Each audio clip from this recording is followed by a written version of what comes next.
Welcome to Property and Investing with Grant and Charley, the place where we're giving you access to all the strategies, tactics, and tools in order for you to become a successful property investor. Now, Charley, it's Christmas. Well, it was Christmas 2 days ago.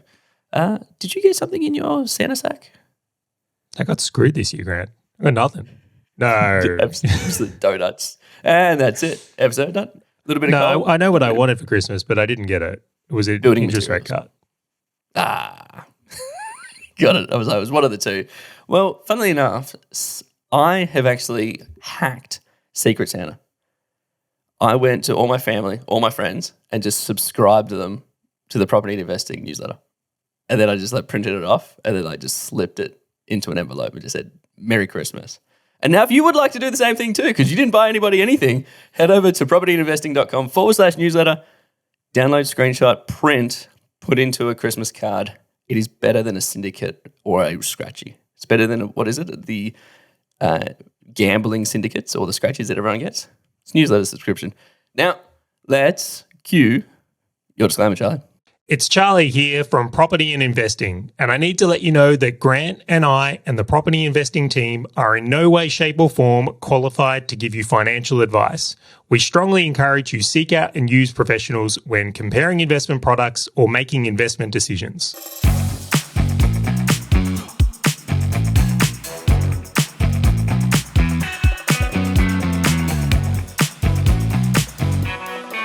All right, Grant, we're going to talk about the most exciting topic I've ever spoken about in my life, offset accounts.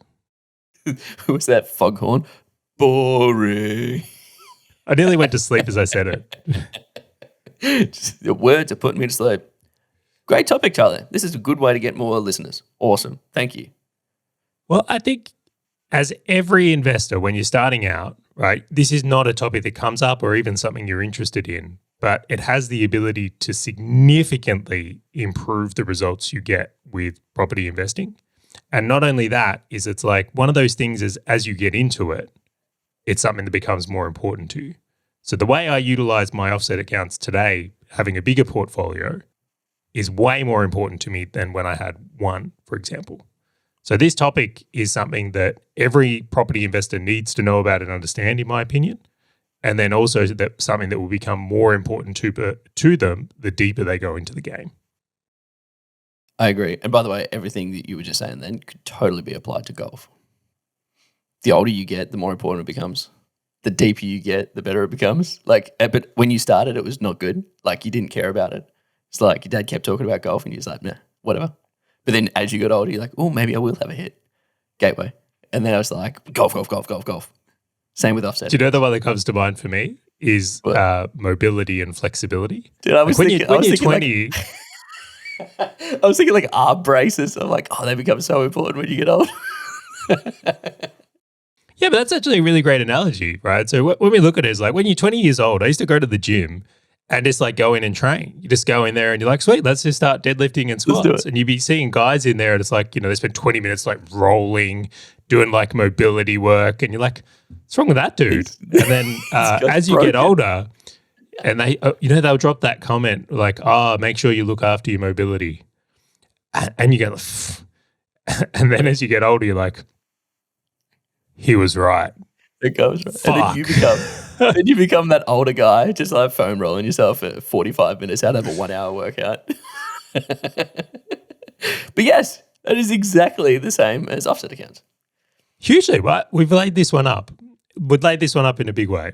So let's unpack this a little bit more. So I'm going to go into explaining what it is first, and then we're going to get into some of the strategies and tactics that I use today that may be helpful to others. And I know you use some as well, Grant. Okay, so number one, just to define it, an offset account in simple terms is a bank account that is attached to a mortgage, all right, in simple terms. But the magical difference between this bank account and other bank accounts is any cash you store in it offsets the debt associated with the mortgage. So for example, if I bought a property for $100,000 and I had a $100,000 mortgage on it, that would mean I've got $100,000 of debt. If I put $50,000 in my offset account that was associated with that loan, when the bank calculates my interest, rather than calculating the interest on $100,000, they're only going to calculate it on 50. I So love this. really powerful concept. Now, So- for a lot of property investors, this would mean that if you are storing money in an offset account, you could actually offset the interest on that loan versus getting some low interest on a crappy bank account somewhere else. So really powerful concept. So in that scenario, right, to use, I'm sure in the future this will probably come true at some point. So imagine it was 100,000 and you had like, what we're going to say? We're going to say like 1% of that is what you're paying on interest. So we call it the interest payment is 1,000. So I need to pay $1,000 every month, or just rudimentary. However, if I have $50,000 in that bank account, I'm not paying $1,000 for my interest anymore. I'm going to pay $500 because it is the interest on the difference between my debt and the cash that sits in the bank account or the offset account. Completely. And it says it on the tin, right? It's an offset account. It offsets the debt associated with the loan. And bank people are they're great marketers. Well, do you know what? It's labeled exactly how I would expect a bank to label something, right? Very matter of What's it fact. do? My compliance office would approve this. It offsets something. And the thing that I love, like when I got my first one, I'm like, this thing looks and breathes like a bank account. I can get myself and my wife debit cards to go and spend the money that sits in the account. I can move money in. I can take money out. Like, this is not some fortress that is the only gateway to the mortgage and the only gateway out of the mortgage. Like, this thing lives and breathes like a normal bank account. Like, I can do whatever I want with it, and any cash that sits in it will just offset against the mortgage. Because on top of that, the mortgage, when it takes the interest, the offset account is the bank account they take the interest from, right? Yeah, so you can designate that, correct. Yeah. I'm curious, how do you think about sort of utilizing offset accounts based on how they work in your sort of investment portfolio? Yeah, so I will say what I've seen and then I'll go into what I do. I've seen some investors out there where they'll have like one offset account they use for multiple properties. All right, so their thinking is, well, I've got one offset account. I'm not going to get another one until I've filled this one up. Like, what's the point of having more offset accounts? Like, I just need one. I've only got enough cash available to put into this one anyway.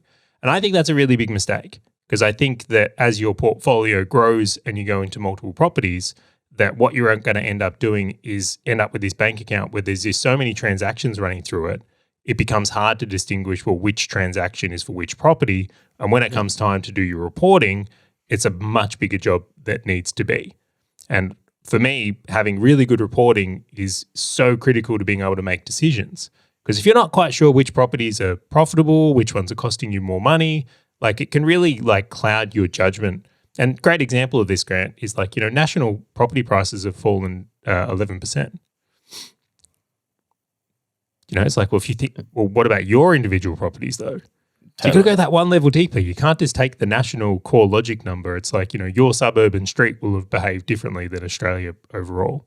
So what I do today and what I encourage for other investors, of course, not financial advice, speak to your professionals, is like, what's worked well for me is like, we have one offset account per mortgage we have or per property we have.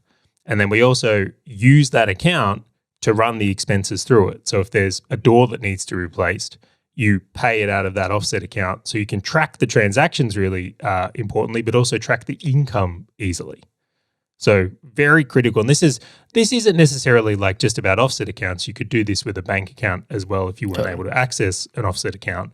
But the ideal in my mind is to use an offset account, because then it's this like great mega account where it's got multiple functions. Now, I'm going to play dumb on this one, Charlie, because I'm just curious as to drive the conversation. Why the heck doesn't just every mortgage come with an offset account? Like, I just so you have to ask for these. Totally. And it's a tick box, and it's the most annoying thing ever, and they're frustrating to set up. Why isn't it just that every bank's just like, cool, you got a mortgage, here's an offset account, go for your life? Can I speak conspiracy theory here? We can. Go on, put the foil hat on. If the banks offered them as standard, they would make less money. Because most people have cash sitting in, let's say, a checking account or a savings account, and the interest they pay on those is lower than what would come with the mortgage. Now, of course, offset accounts have become more well known, and I think mortgage brokers are probably keeping the banks honest on these as well. So a lot of people are requesting them, and I think it's a really good thing.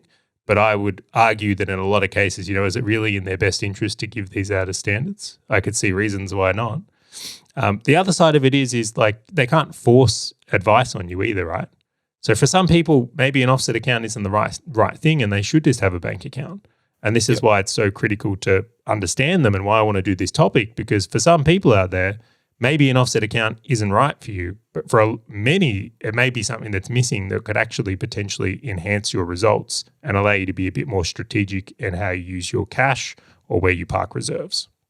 It's an interesting thing. So one of my investment properties that I bought went through like a third tier lender, right? So it was not like a big four bank, and it wasn't on the second tier like your Bendigos, etc. This is like a third tier, like all they do is just they just loan out money. And I actually believe that they don't even have a bank account option. Like there's like they're as a lender, they don't even have like a tick box to say, yeah, give me a bank account, let alone an offset account, which meant that like for me, I actually did the silly approach, and I only realized it after I did my tax recently, where I utilized one bank account for two properties, which was an account connected to a Commonwealth Bank loan that I had as like the bank account connected to a third property. Created a nightmare for me. It was like this frustrating thing. So do you enjoy doing the reports on that? It was I was unpicking every single thing, and it was this point of just going, well, no, I need to refinance this. I need to go and get an offset account. It needs to have its own bank account, and this just needs to be a better way. And so this is another example of where I've gone through School of Hard Knocks, doing the wrong thing, Charlie, and then feeling the pain and going, I wish someone told me something different. Yeah, well, it's the default setting, right? And if no one tells you, like, how can you set these expectations for yourself? So Totally. you went and acquired this. Maybe you weren't aware of where or how an offset account could be useful here. So you just took the recommendation of whatever the lender comes out and potentially had cash that wasn't offsetting anything. So it becomes a missed opportunity. I'd also say this brings up a really good point, is not every bank has offset accounts. And even with the same bank, not every type of mortgage allows an offset account. So I'll tell you this right now. I have several loans with one of the big four. And on one type of loan, I can get an offset account, no problem. And on another type of loan, I can't. There is no offset account. So it's not like it's... Yeah, insane. God, shouldn't it just all be the same? Like, just like all the banks just offer the same thing, same product, they're all comparable to each other. Yeah, well, I would make the argument for myself is like, I would preferentially go towards a lender that offered an offset account versus didn't. So for me, that is a consideration when I'm taking on a loan, because it just becomes such a useful thing for me when it comes to money management, that having that facility makes a difference. Would you pay more? Like, would you accept a higher interest rate to make the question better in order to have an offset account because of the games you can play with an offset account? It depends. I would really have to like cost basis analysis that. I would say slightly. I would probably pay slightly more to have it. I'd happily pay an extra fee per month just to have an offset account. So if they were going to charge you like, hey, it's $20 a month to have an offset account, I would do it. It'd be the easiest. Now, one of the things you and I spoke about is that the type of mortgage that you have and the type of interest rate or principal and interest, et cetera, that you have on your mortgage actually changes the type of offset accounts that are available. And this I found. Well, the offset account is the same, but they work differently. Dive into it for me. Okay. So again, I know this is like a bit of a drier topic, but I think as we unpack this and understand it, and especially when we get to like the how you use them a little bit strategically, you're going to be like, I need to pay more attention to this. I'll find a way. So let's pretend you've got two. We've now got two properties. We've upgraded Grant. We've got two properties. They're the same on the same street, and they're the same house. So maybe it was like we bought a townhouse, and we've had the opportunity to buy the one next to it. Why not? Ooh. So we had a $100,000 property on 1%, and now we've got a second one, a $100,000 property on 1%. It's full 100% loans on these as well, right? There's no deposits. We're going feeling risky. Let's do it. Okay, so one's on P&I though, so principal and interest loan, and another one is on interest only. And they've both got $50,000 in each offset account. Which, by the way, if I was going to put 50 grand in the offset account, I might as well have just left a deposit so I didn't have to pay the LMI. Like, anyway, we won't go there. No, This is not. We're going full delinquents. This is great. I like it. Okay, so you would think, Charlie, the same. Like the $50,000 is going to offset the same amount of debt in both of them. And I would say, it's an offset, Charlie. Yes, except with the one that is interest only. So we'll start there. There's $50,000 in the offset account. When it comes time to make your payment, instead of the bank taking $1,000, because that was the payment, they're only going to take $500 because that is the new interest amount. And I keep the rest. Yeah, so you get to keep the $500 in the offset account in your pocket. Perfect. Now, for the one that's on P&I though, right, so this is principal and interest, they still take the full $1,000. And you say, well, what do they do with the $1,000? They actually pay more of your principal down. So this is and this is where we start to get strategic, right? Because if you're trying to manage cash flow in this example, and your objective is to look at that in a different way, you're not actually getting any more cash flow if it's a P&I loan with an offset account. You didn't keep more cash in your pocket because the same amount of capital was still made illiquid. It's just more was paid down on the debt itself. Is that just like the option? Is that like an option on the form, or is that just how the difference between P&I and interest only works from an offset account perspective? That's how they work. Amazing. Isn't that I've only ever hammered interest only loans. Like I'm just like, cool, just don't need to do principal and interest. It's not what I'm going for personally, and not financial advice for anyone else. Like, I'm an idiot, and it's probably the dumbest thing I've ever done, or the smartest thing, one of the two. And yeah, so I've never actually gone down the P&I road. Well, funnily enough, when we were going on our acquisition run, one of the things we did to access finance is we did every loan on P&I. Right, so every acquisition we actually made was on principal and interest. Right, we did the full thing. And the reason for that is if you do principal and interest loans, it actually increases your borrowing power slightly. So to be able to maximize what we were doing, that's the way we elected to take it. So it worked really well. Unfortunately, though, what ended up happening is our cash flow changed dramatically. So you want to imagine that we're putting money in these offset accounts. And it really hit me when I started to speak to other investors. So this is one of those things where you don't know what you don't know. Is all my loans are on P&I. I'm putting money into these offset accounts, but my actual like cash flow isn't improving. Yeah, and I'm like, oh, what's going on here? And then it occurred to me that most investors were using interest-only loans, and by putting money in an offset account with an interest-only loan, is they were better able to hold on to liquidity and improve cash flow overall. Isn't that interesting though, right? Because there are so many times when you listen to people like us on a podcast, and we're like in another episode, we'll just say, oh, we're just going to put $50,000 in an offset account to sort of offset the interest. And everyone's like, great, I can apply that to me completely.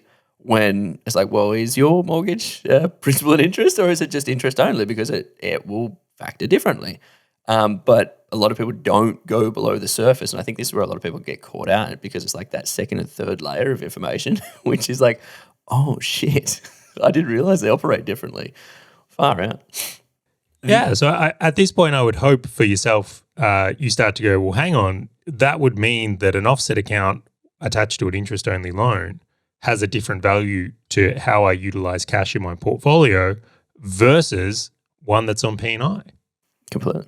And if the goal of my portfolio is just to maximize cash flow, then interest-only offset accounts start to weight where I might, and I say might, not financial advice, we'll probably have to say that 100 times on the episode, where I might put some of my capital or where I might store more reserves because I don't want to look up that liquidity. Can we get more complex now? Hey, please tell me you're going to throw in some structures. Well, I mean, it's in the episode notes. You know it's coming. So wait. No one knows. Don't act so surprised. Give me. Oh my gosh, we're going to be talking about structures, yeah? Is he going to throw in the set of steak knives? Don't tell me he's going to throw in the set of steak knives. Don't. I'm like looking at the next bullet point. No way. Is it structures? So this is where it gets even further. So for myself, so you've got this one layer of like, okay, my loan type dictates how the offset account may work or have value to me. But now we're going to go into the structure component. And again, I have to say not financial advice because I can't advise people on structures. That's actually a question probably for accountants or tax lawyers or something like that. I would be disappointed if you didn't say that. You're welcome. Yeah, thank you. If let's say you have a mortgage in a family trust versus you have one that's in your personal name in this example. So now we're going to change it. We'll keep the same two properties, why not? But we'll change the structures a little bit. So one of the things that's really interesting in Australia is that you cannot negatively gear within a trust. So if you've got a property that runs at a loss in your personal name, you can actually offset that loss against your income. And that's known as negative gearing, and there are some tax benefits to that. As a sidebar, there's many people in Australia out there that use negative gearing as their strategy. So they're intending to lose money on the properties they have, and then overall, they claim that tax differential. Where if you buy property in a trust, if you run it at a loss, the trust actually has to retain that loss. So it has to deal with its own loss. Now, what I've just said actually goes deeper. I'm sure there's someone out there saying, oh, Charlie, that's not how it works. There is levels of complexity of this. I just want to keep it simple for understanding. What's really interesting, though, is that if you have an offset account in a trust, right, and you are to store capital in there, you can actually strategically put money into that account, which would then improve the profitability of the trust, which would mean you can actually control if you wanted it to be, in this case, positively geared or negatively geared. So in the idea that you wanted to make sure you didn't incur losses in your trust, you don't want to negatively gear in it because you would prefer to maybe negatively gear in your personal name, you could actually move money from a property that's in your own name, put it into your trust, negatively gear the property that's in your personal name for the tax benefit, and increase the profitability on the property in the trust to make sure that that trust no longer has that issue. Now, please tell me if I've explained that well or I've glossed over it. No, you have explained that extremely well.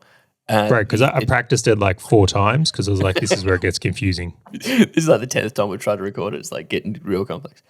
I think can I use a story here because it's an example? I was about to do mine. You can go your story first. All right. So I have a unit block that I have in a trust. Now, that unit block is positively geared overall, but in the first year we bought it, we had to do a heap of repairs and there was costs and things that are with it. Now, all those expenses have actually made the unit block negatively geared in year 1. We knew that going into it, but in year 1 was actually going to be running at a loss because we had to do, I can't remember, there was just a bunch of repairs intentionally. So one of the ways we approached this is we put money in the offset accounts against that so that it could actually not be negatively geared because I didn't want that loss in the trust. So when it comes time to do tax, I don't have to necessarily hold that loss in the trust. I was able to create more debt in my personal name. And this is the point I really want to elaborate on people when you get deeper into the game. You're actually able to use your cash to control how much of what types of debt and where to alter, in this case, my tax position. Totally. Not financial advice. I was going to say, I'm like, you better say it. And so exactly the same for me, right? Utilize offset accounts. I typically find the one that has the highest interest rate and kind of slap it in there because most of my properties are in trusts. And so I'm like, oh, highest interest rate, throw cash in. Oh, we'll get to that. Don't worry. That's next on the list. But the thing that I found interesting is how much easier it is. Like on a scale of, imagine 10 was super easy. I click my fingers and something happens, and 1 was like eating glass, horrific. If I was getting a mortgage, and I've got a mortgage under my personal name for an investment property, it is like an 8 out of 10 easy for me to get an offset account. Like literally it's on the forms, you tick a box and it's like, oh, cool, you want an offset account? No worries at all. Here's an offset account. In a trust, it's like 2 out of 10. There's like, but you know what comes to my mind? I just have to share this quickly. You know that what is it? The meme that floats around of Oprah. You get a car, and you get a car. It's like when you've got mortgages in your personal name, you get an offset. You get an offset. You got a trust, and no offset. I was gonna say, when it comes to getting offset accounts in a trust, I feel like it's the soup Nazi from Seinfeld. Awesome for you. Yeah, no offset for you. It's really difficult. Totally. And I found that it became counterintuitive to me because a mortgage under a trust usually has like I calculate it to be a 0.25% interest rate increase, just like the trust tax. I'm like, you're already charging me more for. Well, is yours only 0.25? Mine's like closer to 0.5. Yeah, so I get it's like a 0.25 for interest only instead of a principal and interest, and then I usually get a 0.25 for it being in a trust versus not being in a trust. I'm like, you're already charging me more for it not being in a trust. I'm like, just give me the offset account. And they're like, what do you want from me? Not to side by this, but I recently swapped one of my loans from from interest only to principal and interest within a trust, and the difference was 0.8. Oh my god! So nearly a full % drop in interest rate, which we'll discuss that at another point because I think I want to keep this clean just because it gets really confusing. But to recap, what's really fascinating in what Grant is unpacking here is that it seems to be, noting that banks change their policies and this could change, much easier to get an offset account with a loan that is in your personal name versus getting offset accounts with advanced structures like trusts and things or companies. So, and that may change. It's bank to bank, but that has been my experience and yours. So the interesting thing that I found, so I had to get 2 properties without offset accounts, and like one's with Commonwealth Bank. Right? Like it's not as small. Are we allowed to name the banks? So we're not supposed to name the banks. Like one's with Commonwealth Bank. Yeah, whatever. Hey, I'm giving them money. I'm sure they're not going to be too upset. As I say, I like Combank. I don't want it to be seen as a negative. And then the other one is with like a third tier lender, which is fine. And so let's bag them. Damn third tier. Just throw them under a bus. And so like very different financial products, all under trusts. Like I just could not get offset accounts. It was literally like no banks were offering an offset account to a trust. And like I just missed the boat. There was 1 or 2 a couple of months prior, and then they just like pulled the products. And so like I'm actively pinging my mortgage broker saying, when can we find a trust with product that's got an offset account to it? When can we find a trust product that's got an offset account? And he actually found one. And so like I'm refinancing both properties with the same bank, like separate mortgages, separate offset accounts, separate everything, just because like this product's become available. And I'm like, oh my gosh, a mortgage. I would do the same. Yeah, a mortgage with a trust and offset account. I'm like, this is like a dream come true. And the interest rate's lower. And so I just found it interesting where I had to like actively look to refinance to move into something that was better long term for an offset account connected to a mortgage in a trust versus at the time I just didn't have the choice. I was like, there was just nothing. I just needed the mortgage. And so I found completely. And you may use a loan product to acquire a property and then refinance at another point, right? So if the only loan you can get is with a third tier lender and you want to make an acquisition, you kind of have to eat that. And I have at points, if you want to make the acquisition, that's what's required. But refinancing at a later point to have a better loan product like you're discussing here just makes so much sense to me. And I had a very similar experience when we refinanced, like we did a big refinance across all our properties early in 2022. And these were some of the considerations and thoughts we put into things because having the ability to control how you use your debt can be really, really powerful, incredibly powerful. Now, I want to dig into a deeper point. You said something before about different loans on different rates and how you can think about this as well. So again, I want to value stack this. So in the beginning, I said that, offset accounts behave differently depending if they're on a P&I or an interest-only loan, so principal and interest versus interest-only. So that could be a factor alone which would dictate how you would use offset accounts. Then I've said that, hey, they have different value if they're in a different structure. So this is like in the example we used, our personal names versus a trust. So you may want to utilize them differently depending on what you want, where you want your debt to be. But now the layer we're going to go to next here is the idea that, well, different loans have different interest rates. So if you've got a loan and we're going to say in a trust on interest only and the rate is substantially higher than one that's in your personal name and not so in your personal name and on principal and interest, well, you might have a full percentage basis point difference. So you might have one loan at, in this case, 5% and in another case, 6%. You could actually get a better return on your cash reserves just by parking your reserve capital in the offset account with the higher rate. Yeah. See, those are the things that I love. I talking about like different mortgage products. So we've spoken about my very first investment property and how I got stuck with a fixed interest rate mortgage, and it was like, well, that's the best thing. And I'm like, damn, I should have been variable, but now I'm very happy, Charlie. The interesting thing was I couldn't actually get an offset account on like a fixed interest rate. So have you? So this had comes that, back to the product. I've actually never had a fixed interest rate. I will say I've You're missing always out. stayed on. It's good now. Oh, I will keep reminding you for the next 14 months, Charlie. Don't you worry about it. You totally can. And for some people, I get it.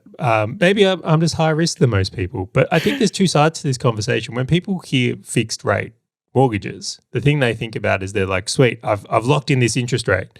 For me, I'm hearing you've also locked in your loan product. If you have to break that loan product, like potentially, I've heard people having to pay 30 grand to get out of a loan. Dude, yes. It is expensive.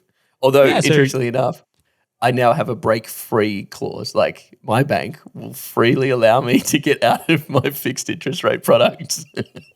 I'll bet they do. You get a refinance from 2% to 5 or 6. And I'm like, oh, they sent me a letter. I'm like, oh, thanks. Like, sure. This comes back to we mentioned before about like not all products have the same things. And just to really close that one out, in the case there, I value flexibility. So for me, I'm not going to be locking in a fixed rate loan on what I'm doing because I'm still trying to make active moves. And if I need to sell a property, refinance a property, change something in order for me to make the next step in my portfolio, I would be unhappy to be on a fixed loan that prevented that.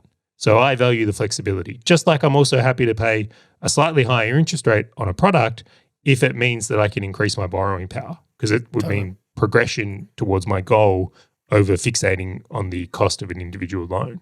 So I think the overview is something that people forget. It's like, what interest rate are you on? Well, you might have the cheapest, but is it limiting you in actually making the next steps in your portfolio? May not be the right thing. Maybe the right thing, but maybe not. Yeah. The funny thing is, this thing's like now like a 56% loan to value ratio. And I'm like, oh, this just, this sucks. But to that point, like I found it so interesting that like if I had a fixed interest rate, which I did, and I didn't want one, but I got one anyway, I could not actually get an offset. Like it was like a nope. So literally what I did was I went and just got a normal bank account with the same bank connected to the mortgage. And so it's just like the account that I've just said, hey, take the money out of here. And so it operates like a normal bank account because it is similar like an offset. It just does not offset it. And no offset for you. No offset for you. You know the worst thing? So this is my first investment property. And so I was speaking to the wife. I'm like, oh, we're just going to put like tens of thousands of dollars in here. We'll offset it and all these things. And I remember like, I wish I was joking, Charlie. Like at the start, I'm like, going to put like 40 grand in. And I'm like, oh man, I can't wait to go and see the interest rate decrease. And I'm like, it didn't decrease. Like interest rate was still the same. I'm like, oh, maybe I need to have it in there for like the 40 grand in there for like the entire month. And then it would decrease. I'm like, cool, it's fine, next month. And the next month, I'm like, didn't decrease. And then well, just to clarify that, you're just very careful in the language. The interest rate on the loan doesn't change. The amount of interest payment we pay would definitely change. And totally. you highlighted something else there that's really important is like, well, if you're going to use an offset account, like what are the terms of it? And again, I suspect this varies from lender to lender. Just like I'll bet there's someone out there that at a point in time offered offset accounts on a fixed rate loan. And they might still exist today. Sure. But this is where it gets complex. Totally. Yeah. So in that case there, for all the loans I currently have, interest is calculated daily. So if I put in money to an account today, I think they technically do it at like 11:59 every night is like the time. They say, well, how much money was in every account at this point? And that's the daily interest. Now, check with your bank. That, again, may vary from bank to bank. But to your point is like what I'm experiencing currently is that if you move money today, it will be that day that it's accrued from. So you can do it mid-month. It doesn't have to wait to the following month to kick into an effect, or you could move it at any point, really. But yeah, and I love that. And it just took me a month and a half to find out that It wasn't because again, super young into my journey, and I'm just like, oh, this should just happen. And then because let me articulate this so I don't sound as silly. The bank account was created at the same time I got my mortgage. So it was a tick box on the form. It's like, do you want a bank account to connect it? Like, do you want us to open a bank account as well to do this thing? You do need a bank account with every mortgage to like, where are they going to take the payment? You have to assign one, right? You have to assign a payment place. Totally. And so I just said, cool, give me a bank account. But I'm just like, well, everyone talks about having is investment properties and an offset account. I'm like, sure, I've just got an offset account. That was the thing that was open to the connection. But it's like, no, not every single one comes with it, even though you've got this bank account that kind of is open with the same. It like literally has to be a named offset account. I actually learned a lot through being silly at the start and me going, oh, well, there you go. The offset accounts aren't just by default. Drag this out though, because this is the point that gets me. Pretend you didn't associate with any other investors and didn't do any research past this, and you just took this default option and you did it for every property, and then over a space of 30 years, you never had an offset account or utilized them properly. Can you see the like opportunity cost in that? Totally. How much? Yeah, that's what got me. Yeah. I went down this rabbit hole thinking that I had one, and it was only based on pure frustration of the amount of interest that I was getting charged wasn't changed, that I'm just like, no, I'm missing something here. I'm like, this is not the bank problem. This is the grant problem. What am I missing? And that's, dude, it sent me down a rabbit hole of me just going, wow. Well, I wish someone told me about that. Hence why these are awesome. I'm curious. We've obviously spoken a lot about what it is and all these kind of fun things. Like, how do you, not financial advice, how do you kind of best utilize your offset accounts now? Because I've got a couple of different ways that I play it, but how do you? So thank you so much for the layup, saving me repeating myself again on that point on not financial advice, but I'll get it again. Okay, so the way I think about it, and I've tried to progressively take people through the journey here of going, okay, they work differently for different types of loans. They work differently in different types of structures. And then not all banks offer them, and there's a whole bunch of factors that would allow you to get them or not get them. The way I think about this now is the value to me is being able to control not only what debt I have, but it's also giving me the ability to really enhance my control over where I want to pull strings in my portfolio, how I can lay this up with the objectives. So I'll give you an example is that if the goal is to focus on cash flow, then I'm going to strategically use my offset accounts to get a better result with cash flow. If my goal is to improve profitability, I'm going to strategically use my offset accounts to pay off higher interest loans first. I'm going to stack more money there. So I think that what every investor should be considering is layering this up with their strategy. I think they should sit there at a strategy level and say, well, what's the goal of my portfolio? Am I trying to be as profitable as possible, or am I trying to enhance the cash flow as much as possible? And then I think they should utilize and set up their offset accounts and loan products with a mortgage broker so that they can achieve that on a deeper level. Now, I can't speak for other people, but when I went through this, like this number isn't small, right? So per year, just having this set up in a way that's associated with my goals is like tens of thousands of dollars of difference, right? Totally. So it's like I could completely work through that. So when your offset accounts have been done in a way that is useful, this is you being the puppet master. This is you controlling the types of debt, what you want to work with your own portfolio, and then making sure that you can optimize that result at your own discretion. So I found this interesting because I went and did refinancing on 2 properties, and just with the refinancing alone, I had dropped the interest rate enough where there was a net benefit of, I think it was about $450, $500 a month, right? So essentially I was just decreasing it.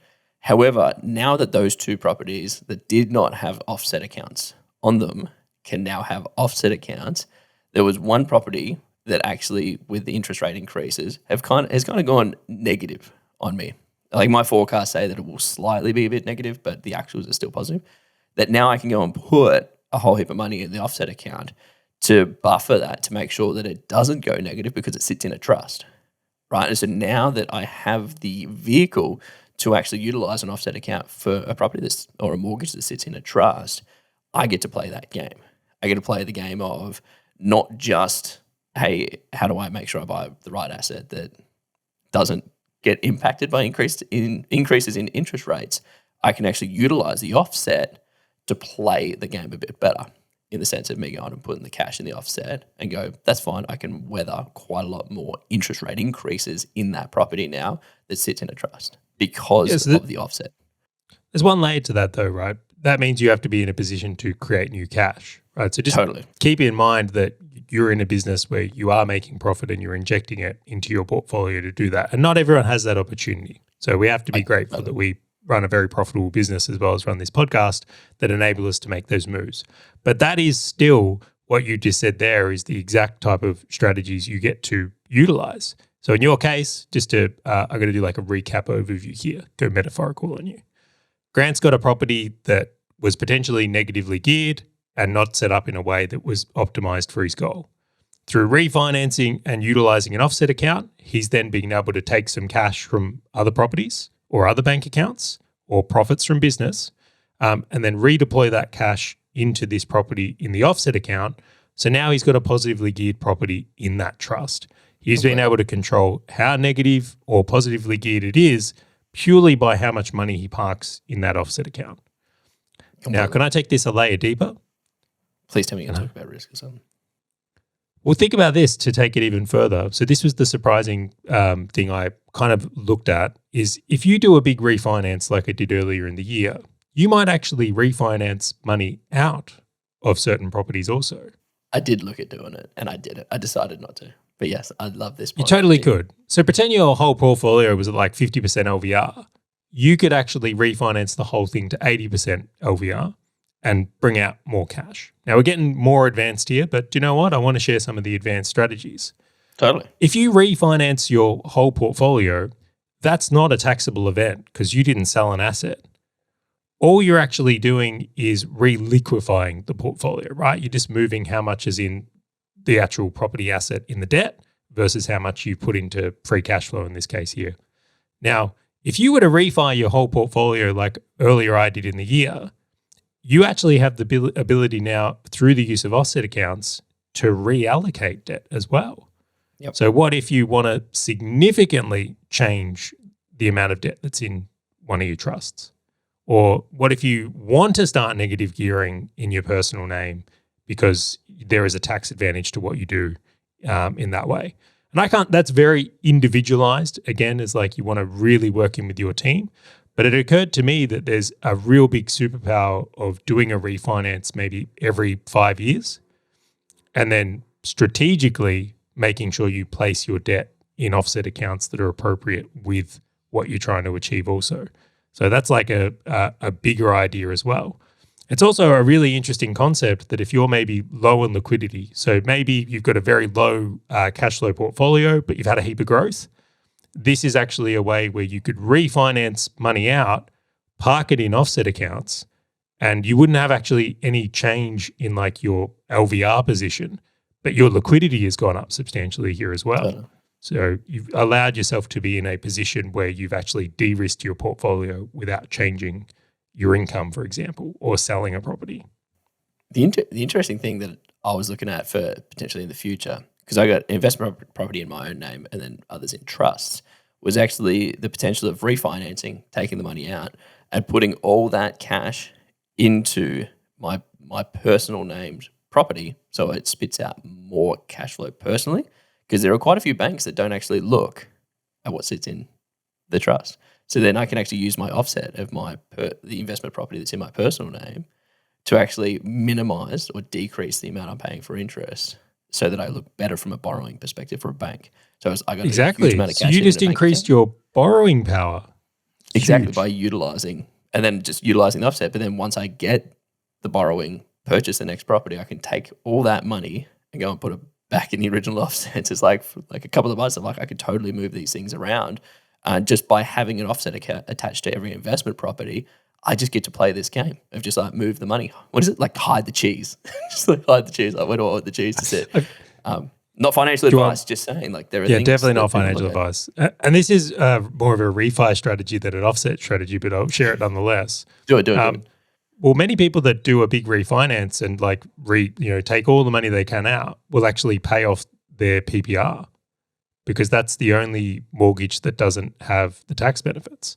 So if you were to refinance a portfolio out and pay your own home off, that would mean you no longer have any personal debt and you would have increased the debt in the property Borrowing power. portfolio, which is a tax deduction. So there's I like love other plays to this as well and like loan strategy. And this is what blows my mind. Like, can you see how complex just talking about offset accounts has gotten here? So do you want to know what blows my mind? Is like when people treat mortgage brokers like commodities. And they just bounce between them as opposed to, yeah. There's no art to this, Grant. You just like, it's all the same. It's like the money. borrowing strategy is so incredibly complex. Having a quality broker who can understand these dynamics and then a really good accountant to team up with them to help get you the best result, it's just essential.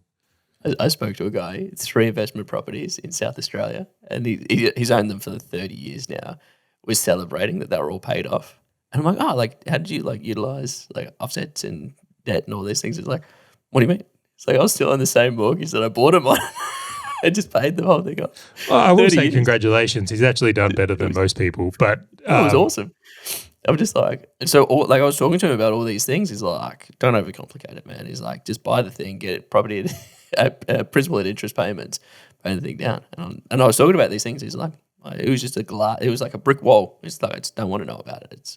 Hey, for some people, that is a great strategy. I'll say, like, for the person out there who wants to be passive and not think about it and is going that approach, good on them. That's not you, though. Grant, if I know anything about you, I almost suspect you want it to be a little bit complex and interesting just to give you some stimulation in life.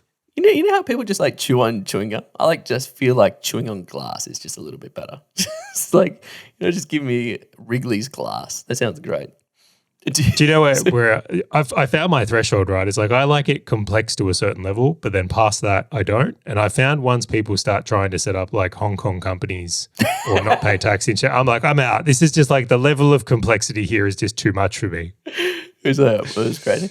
You know what I find, which is such an obvious thing that I don't know if it's because people don't mention it enough or anything like that.